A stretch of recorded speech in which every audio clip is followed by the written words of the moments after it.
يا إمام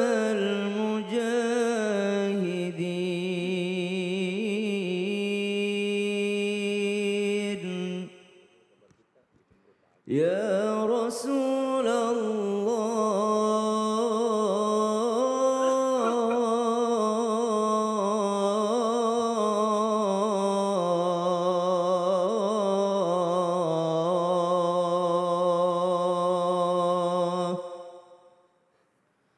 الصلاة والسلام عليك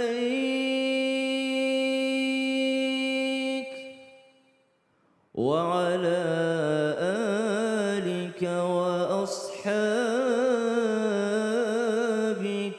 أجمعين.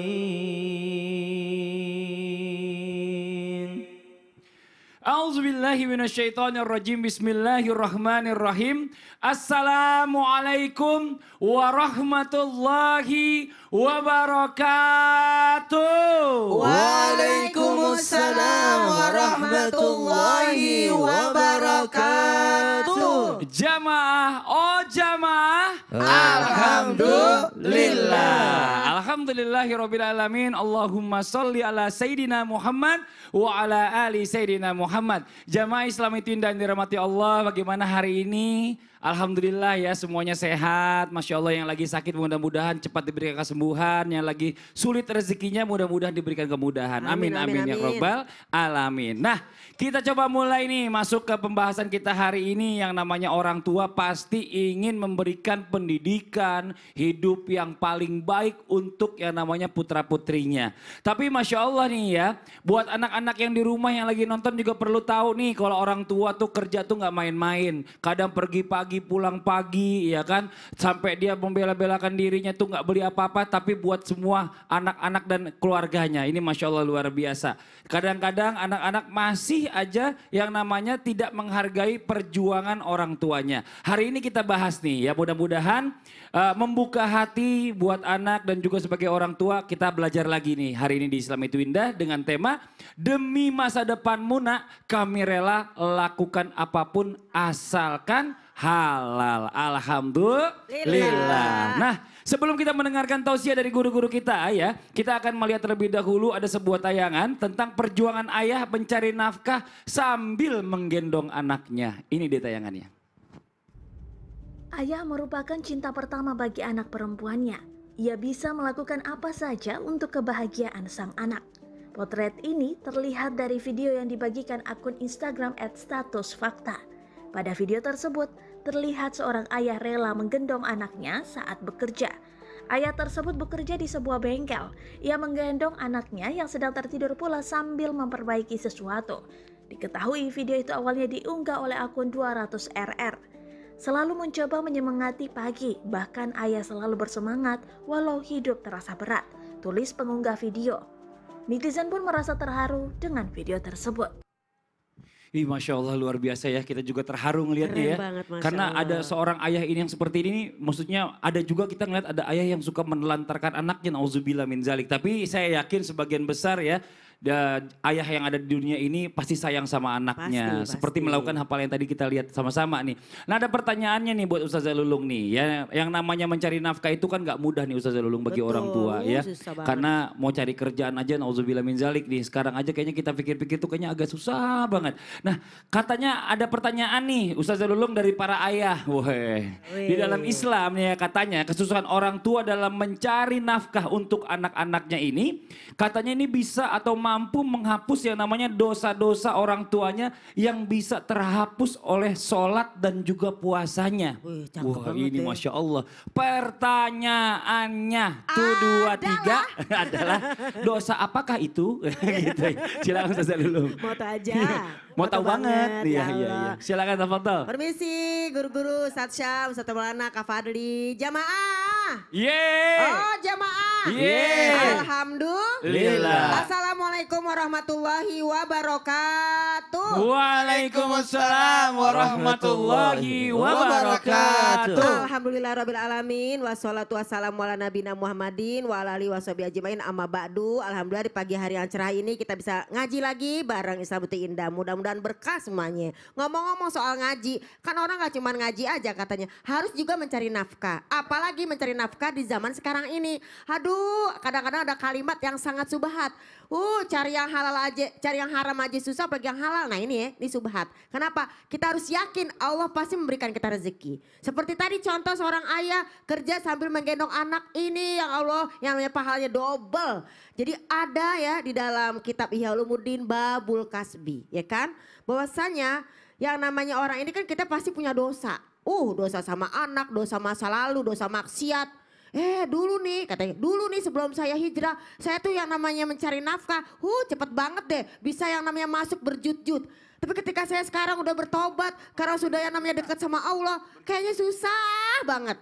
Nah ini, ternyata di dalam salah satu hadis Nabi, ya Rasulullah telah bersabda, sesungguhnya di antara dosa-dosa itu ada yang tidak dapat terhapus dengan puasa, dengan sholat. Maka para sahabat bertanya, ya Rasulullah, apakah yang dapat menghapusnya wahai Rasulullah? Maka beliau menjawab, bersusah payah dalam mencari nafkah. Jadi ternyata dari nafkah ini mencari yang namanya kalau bahasa kita ma'isyah, penghidupan, itu pahalanya besar. Man sa'ali walidayhi fahuwa fi sabilillah. Man sa'ali iyali fahuwa fi sabilillah. Man sa'ali nafsi fahuwa fi sabilillah. Barang siapa mencari nafkah penghidupan buat dirinya, buat keluarganya, ya, agar dia tidak minta-minta, agar dia bisa bahagian keluarganya, bahagiain saudara-saudaranya, fahuwa fi sabilillah, berada di jalan Allah. Keren banget kan? Jadi dosa-dosa apa nih? Dosa-dosa masa lalu. Mungkin zaman dulu kita banyak maksiat. Mungkin zaman dulu kita banyak makan yang haram. Tapi ketika sudah bertobat, berhijrah, kemudian sekarang mulai cari yang benar-benar halal untuk anakku yang tersayang. Dalam surat An-Nisa ayat 17 dinyatakan ketika orang itu bertobat. Karena dia punya dosa masa lalu, masih jahiliyah, masih nggak tahu ini halal, ini haram, masih yang namanya bablas maksiat. Tapi kemudian berhijrah, dia bertobat, Allah ampuni dosa-dosa itu. Amin. Dengan cara dia mencari nafkah. Jadi jangan capek, jangan suka ngomong gini, kamu nyari duit melulu, duniawi banget sih. Pemirsa, kalau kita yang namanya nggak punya yang namanya penghasilan, kita mau minta-minta. Mau minta-minta sama saudara, ya kali. Saudara ngasih sekali iya, 2 kali iya, 3 kali, 4, tahu gak sih? Kerja dong, kerja makanya Kak Fadli. Iya ini saudaranya soalnya sering dimintain nih jangan-jangan. Sering dimintain Curhat ini. banget sih. Jadi pemirsa ya Allah, jadi buat bapak-bapak, ayah-ayah dimanapun yang berada, yang bekerja semangat. Karena apa? Dosa di masa jahiliyah, kemudian kita bertobat, Allah terima tobat kita semua. Tapi Allah tidak menerima tobat orang yang ketika nyawa berada di tenggorokan, di kerongkongan. Nah ini buat ayah-ayah ya semuanya di dunia ini. Yuk kita doain biar dapat rezeki yang barokah. Ayah, Amin.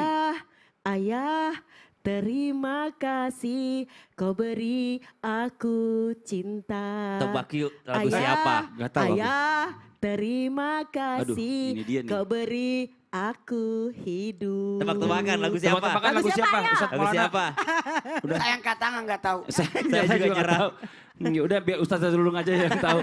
Ini buat jamaah Islam Tinta yang ada di rumah nih, Masya Allah ya. Kita doakan nih buat semua ayah yang lagi nonton hari ini ya. Buat juga para ibu ya, doakan ayahnya juga untuk selalu diberikan kemudahan dalam mencari Amin, rezeki. ya Amin Allah. amin ya Rabbal Amin, Alamin. amin. Nah sekarang kita lanjut lagi nih ya. Berkaitan dengan anak Ustadz Maulana. Anaknya juga banyak sama kayak saya. Iya. Seperguruan kita. Gurunya Ustadz Maulana maksudnya. Iya. Walaupun saya nikah duluan. Ada yang calon ayah ya, ada yang calon ayah. Iya. Tapi saya tua duluan Iya, ya. iya.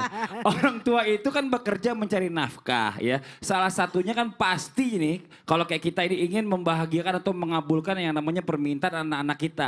Cuma pertanyaannya batasannya itu sampai di mana? Karena kita kan nggak mau nih sebagai ayah kalau kita nggak kasih tuh anak terus dia minta-minta sama orang lain. Nauzubillah min zalik. Iya kan ngambek atau bagaimana? Mohon izin penjelasannya. Tafadhol Ustaz. Makasih banyak Mas Fadli yang luar biasa. Ayah 5 anak. Ustazah Masya Allah Tabarakallah. Calon ayah 1 anak. Amin. Berbicara tentang Bunda Lulung yang disampaikan tadi mantap. Amin. Tinggal Rabbal aku Alamin. melanjutkan ya. Iya. Lanjutkan. Mencari nafkah untuk memberikan kebutuhan permintaan anak ini penting. Kenapa? Karena ada kebutuhan yang harus disampaikan, harus diberikan kepada keluarga. Jamaah yang dimuliakan oleh Allah. Karena satu hal buat kita. Kita mencari nafkah buat siapa? Kebutuhan diri, kebutuhan keluarga. Di antaranya istri, anak, dan orang-orang yang ada tanggung jawab diri kita. Maka dari itu ada namanya kebutuhan primer. Ada namanya sekunder. Ada namanya kemewahan. Maka pada posisi yang diberikan kepada anak. Memberikan, mengabulkan permintaan anak. Lihat. Apakah itu masuk pada kebutuhan primer, sekunder, atau kemewahan? Kalau memang masuk pada kebutuhan primer, maka boleh diberikan, bahkan kita sisipkan, aturkan, dibagi. Ini, pos-posnya, pos ini, pos ini, pos ini, pos ini. Diaturkan. Maka ada juga, mohon izin, kalau kita memberikan, pertanyaan Mas Fadli bagus. Apakah ada batasannya? Apakah batasannya? Ketika kita memberikan semua permintaan anak, minta ini. Jawabannya ada. Dan alhamdulillah dahulu yang mengatur itu almarhumah istri saya. Sekarang saya sendiri. Karena setiap Jumat, jadi anak-anak saya itu tidak minta uang sama saya. Ada tekniknya. Mau anak tidak minta uang? Mau. Berilah dia sebelum dia minta. Jadi setiap sudah salat subuh Jumat, saya balik karena Nora ini uang jajannya. Untuk sampai Jumat depan, ini uang jajannya. Jadi dia mengelola. Mau dibelanjain, mau beli ini, mau beli kebutuhannya dia ngatur aja dengan uang itu. Maka boleh seperti itu. Dalam apa? Bentuk kebutuhan tapi memberikan penjelasan. Ini, kebutuhan ini harus ini. Ingat ya. Kemudian apa lagi? Bentuk mendidik anak. Silakan minta apa yang kau mauin, keinginanmu, tapi ada unsur pendidikan. Jangan sampai justru pemborosan lah, justru tidak bermanfaat lah. Anak-anak saya kalau masuk ke tempat, maaf ya, tempat minimarket gitu, kan tiap hari ke sana jajannya. Tapi saya bilang, ambil yang kau makan, kalau makanan, kalau mainan satu macam aja, sampai bosan baru beli lagi. Terakhir, ajarkan bentuk kesyukuran. Masya Apa artinya Allah. kesyukuran? Memanfaatkan apa yang ada, tapi bukan untuk mewah-mewahan, bangga-banggahan, kesombongan. Apalagi mubazir. Nauzubillah min zalik. Terima kasih banyak Ustadz Maulana Iya. atas penjelasannya. Jazakallah khairan kasiran. Nah sekarang kita lanjutkan lagi. Ini kita mungkin berangkat ke permasalahan yang lebih ke sosial ya. Ini maaf nih sebelumnya ya jamaah Islam itu yang ada di rumah. Kalau kita lihat kenyataan zaman sekarang ini banyak justru ya mohon maaf anak yang dimanfaatkan sama orang tuanya. Diajak jalan untuk mencari duit gitu ya atau rezeki. Tapi dalam tanda kutip jadinya malah jadi meminta-minta. Nah pertanyaannya ya apakah dalam Islam seperti apa hukumnya nafkah yang didapatkan orang tua ini dengan cara memanfaatkan si anak? Nah terus bagaimana? Apakah haram kalau seandainya rezeki itu dimakan sama si anak? Atau mungkin ada hukum lain? Ustadz saya mohon izin penjelasannya. Bismillahirrahmanirrahim. Tabi guru Ustaz Maulana, Ustaz Zalulung, Mas Fadli serta guru-guru kami dimuliakan Allah Subhanahu wa taala. Bismillahirrahmanirrahim. Alhamdulillahirabbil alamin wassalatu wassalamu ala asyrafil anbiya'i wal mursalin sayyidina Muhammadin wa ala alihi wa sahbihi ajma'in. Asbahna wa asbahal mulku lillahi rabbil alamin. Subhanaka la ilma lana illa ma 'allamtana innaka antal alimul hakim. Rabbi shrah li sadri wa yassir li amri wahlul 'uqdatam min lisani yafqahu qawli waj'al li waziran min ahli amin amin amin ya rabbal alamin. Ba'da an aqul a'udzu billahi minasy syaithanir rajim.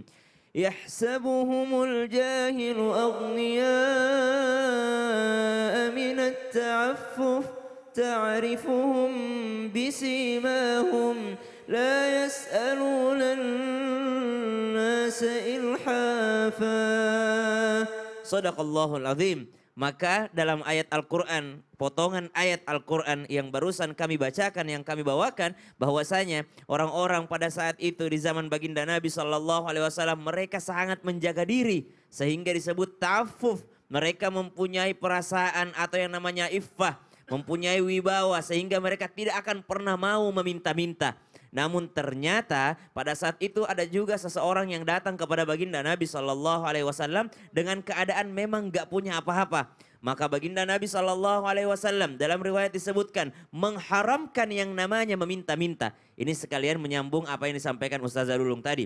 Maka orang yang meminta-minta, maka dia akan dibangkitkan di hari kiamat tanpa sedikit pun daging muka pada dirinya. Maka subhanallah, dia akan dibangkitkan tanpa ada daging mukanya. Berarti diharamkan di dalam agama Islam meminta-minta. Namun Nabi SAW ketika didatangi seorang bernama Qabisa bin Mukharik al-Hilal, maka orang ini memang tidak punya apa-apa. Maka subhanallah Nabi SAW bersabda, boleh meminta-minta atau diharamkan meminta-minta kecuali ada yang masuk dalam 3 golongan ini. 1, orang yang mempunyai tanggungan di luar kesanggupannya atau dia terlilit hutang dan subhanallah hutang ini adalah bentuk kebutuhannya. Karena ada memang orang memang butuh untuk berhutang. Tapi ada orang buat bermewah-mewah kebutuhannya, maka ini tidak termasuk. Yakni orang yang di luar kesanggupannya dalam kebutuhannya, maka dia boleh meminta-minta sekedar untuk mencukupi kebutuhannya. Itu golongan yang pertama.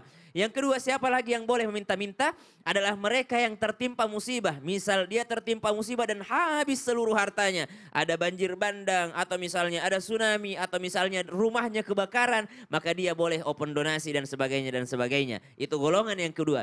Yang ketiga adalah memang orang fakir, orang yang nggak punya apa-apa, nggak sanggup memberikan menafkahi kebutuhan keluarganya, dan 3 orang berakal tetangganya mengatakan memang dia tidak mampu. Jadi harus ada orang yang mengatakan dia tidak mampu. Bukan dia yang mengaku-mengaku. Bukan dia yang tiba-tiba bawa anaknya atau tiba-tiba berpakaian lusuh lalu minta-minta. Itu tidak termasuk golongan. Yang termasuk golongan yang tidak mampu, maka tetangganya 3 orang berakal yang mengatakan memang dia benar-benar tidak mampu. Di luar daripada 3 golongan ini diharamkan oleh baginda Nabi SAW. Diharamkan bagi agama Islam untuk meminta-minta. Sekarang, apa hukumnya nafkah yang diberikan daripada jalan meminta-minta atau mengemis? Maka subhanallah, andai kata orang tuanya atau sang ayah masuk di antara salah satu daripada 3 golongan tadi, maka halal-halal saja. Namun jikalau ternyata orang tuanya tidak masuk dalam 3 golongan tadi, maka jelas yang didapatkan adalah mungkin makanan yang halal, tapi cara mendapatkannya adalah cara mendapatkan yang haram. Nauzubillah min zalik. Ini ada pertanyaan nih Ustaz Syam nih. Tentang apa lagi? Ada orang,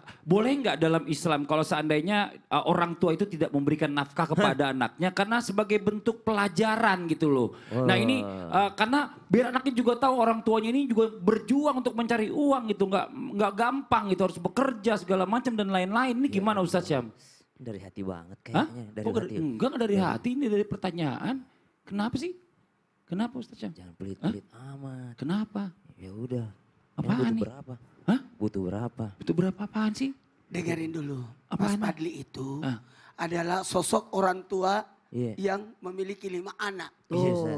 Makanya jangan pelit sama Siapa yang pelit? Rapa, Ntar aku bilangin itu ya. Zizi, Aku telepon. Atil, Rakila, Zia. Aku bilang temanku aja ya, Janganlah. mau beli apa, Janganlah mau pelit-pelit kue. banget. Ini salah pengertian. Pokoknya kalau Barang ada yang apa? dibutuhkan anak, kasih Ya lah. kali Maaf, dia kita kurang. bantu, Aku kita bantu telepon Jamaah, temanku aja ya. ini salah pengertian nih. Aku telepon Jangan dulu temanku jangan ya. kemana-mana ya. Donasi nih. Nanti Aku kita bahas telepon setelah 1 menit temanku tetap di nih. Islami Iya Tindas. nih. Kasihan Jamaah, banget, oh ya jamaah, Allah. alhamdulillah. Enggak, Antara Butuh kasihan berapa? ini bukan dia saling pelit nih, ini. Ustaz. Enggak dikali kan Ya anaknya 5. makanya kan bukan saling.